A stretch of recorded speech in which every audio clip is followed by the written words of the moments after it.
And then we think of the sovereign state, certainly in the Western world. We think of the state as having, ideally, only enough control over our behavior to create some degree of justice, to create some degree of order, etc. The state typically does not have the authority or even the right to reach down in and manage our inner lives. In fact, that's probably one of the definitions of the modern state, the separation of church and state, is the state does not have that right because the state doesn't have that wisdom. When you think about what the state is, one way we think of the state as the collection of individuals electing representatives, the idea is that no given set of people have enough wisdom to coerce other people to conduct their inner lives in a given way, hence the modern state.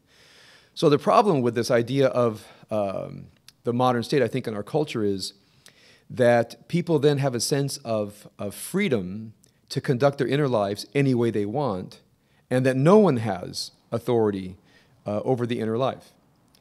In fact, I remember, I've mentioned this many times, when I was growing up in religious school and confirmation and so forth, we were told incorrectly that Judaism is a religion of deeds, not a religion of the inner life, and that we were to manage our outer life and act in just ways, but the inner life dimension was really up to each one of ourselves. And that's just incorrect. If you look at page after page after page of the Torah, the rest of the Bible, for example, we're told to love our neighbors, we're told to love God, we're told not to hold grudges.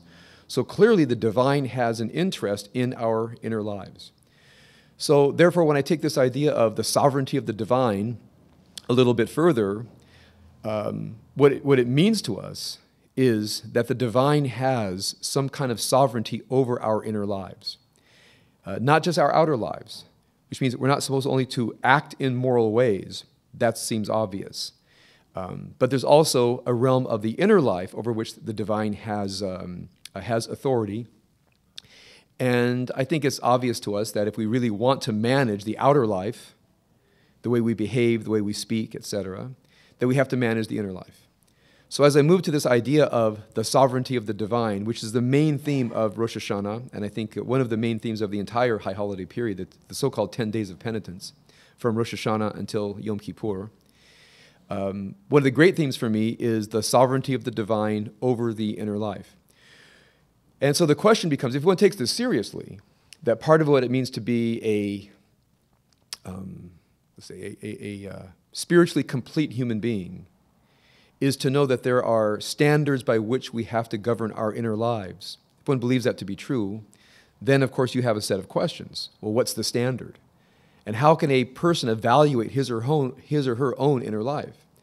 Which means if you're working on your mind, your emotions, your ways of thinking, how can we possibly escape the confines of our own inner life to assess our own inner life? So it's a deep problem.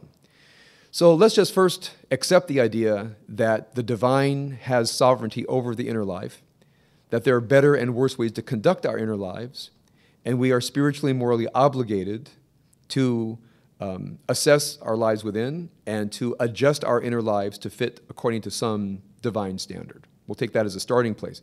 A whole set of questions come in train of that, but the set of questions I propose for myself and others don't make any sense unless you accept that starting place.